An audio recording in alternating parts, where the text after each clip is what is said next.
নমস্কার। যাদের জীবনে টেনশন তারা আজকে আসুন এই কথাগুলো শুনুন এবং কি করে টেনশনের বিরুদ্ধে লড়াই করবেন সেই টেনশন নিয়ে আজকে কথা। টেনশন কমানোর জন্য কি কি করা উচিত আমাদের প্রত্যেককে সেই বিষয়ে কথা বলবো। জানতে হলে শেষ পর্যন্ত সঙ্গে থাকুন ভিডিওটার। প্রচন্ড টেনশন, মাথা কাজ করছে না, দুঃখ জ্বালা দুর্বিপাকে যারা একদম রত হয়ে রয়েছেন তাদের জন্য আজকের কিছু কথা।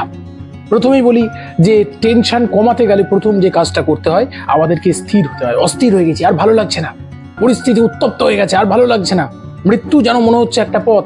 প্রথম হচ্ছে এই ভাবনা চিন্তাগুলো আগে দূর করতে হবে।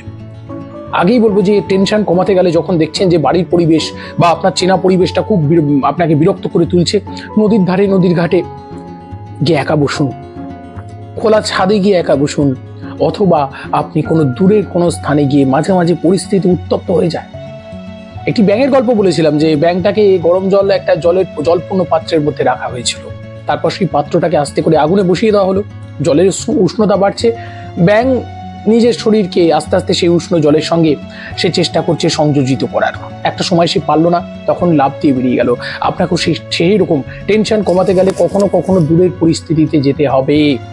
দ্বিতীয়, দেখুন একটা চরম ওষুধ, টেনশনের কিছু ওষুধ আছে। জীবনে আমরা অনেক কিছু অ্যাকসেপ্ট করতে পারি না, তার জন্য জীবনে দুঃখ পেতে হয়, কষ্ট পেতে হয়। জীবনে অনেক কিছু আছে অ্যাকসেপ্ট করতে হবে, আপনাকে মেনে নিতে হবে। হ্যাঁ হয়েছে, এটা আমার সঙ্গে হয়েছে, টেনশনের কিছু নেই, এরকম ঘটনা ঘটতেই পারে। এরকম প্রত্যেকে বলবো যে এই ধরনের অ্যাকসেপ্ট করে নেওয়া, মেন্টালি অ্যাকসেপ্ট করে নেওয়া খুব খুব দরকার। সবকিছু পেলে নষ্ট জীবনে সবকিছু পাওয়া যায় না, আমি যা চাইবো সেগুলো হবে না সবসময়। তৃতীয় পয়েন্ট বলবো যে দেখুন সবচেয়ে বড় যেটা, যে টেনশন কমানোর জন্য আরো যেগুলো আপনাকে করতে হবে সেগুলো হচ্ছে ব্যস্ত থাকা।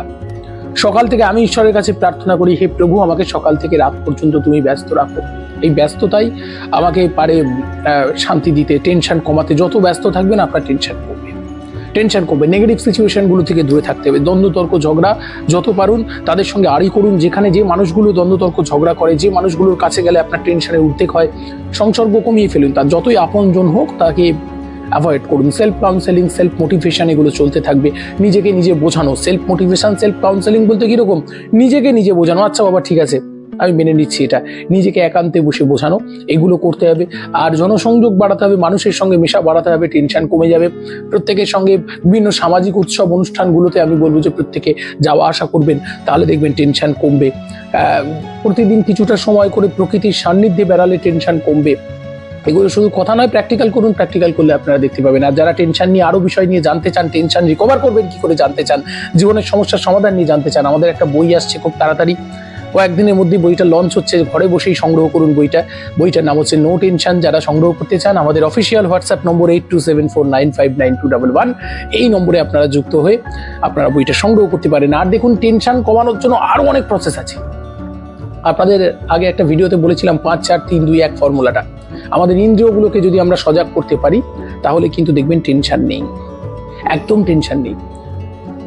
খুব মন অশান্ত, কিছু ভালো লাগছে না, কোথাও একটু বেরিয়ে আসুন, চেঞ্জে যান। আগেকার দিনে শরীর খারাপ থাকলে ডাক্তাররা ওয়েদার চেঞ্জের পরামর্শ দিতেন, বায়ু পরিবর্তনের পরামর্শ দিতেন। আমি বলবো যে আপনারাও একটু চেঞ্জে যান। জীবনটা একঘেয়ে হয়ে যাচ্ছে, মাঝে মধ্যে রবিবার বিকেল বেলাগুলো একটু ঘুরে আসুন। পরিবারের মধ্যে অশান্তি হচ্ছে, একসঙ্গে খাওয়া দাওয়া হয়েছে, পিকনিক করুন। এখন কমবে। আসলে আমরা পজিটিভ ভাবি না, পজিটিভ আপনি ভাবুন, আপনার জীবনে পজিটিভ ঘটনাই ঘটবে, টেনশন কমবেই। আসলে আমরা যখন ভুল করি তখন ভাবি না, যখন ভাবি তখন আর সময় নেই। তাই সময় থাকতে ভাবুন আর জীবনটাকে নতুন করে নতুন মাত্রায় আসুন আমরা গড়ে তুলি এবং ভালো থাকি। প্রত্যেকে ভালো থাকতে হবে। আমাদের জীবনের কিন্তু আলটিমেট গোল একটাই, সবাই মিলে আনন্দে থাকা, ভালো থাকা। তো পরবর্তী পর্বে দেখা হচ্ছে। টেনশন ফ্রি থাকুন, আনন্দে থাকুন। নমস্কার।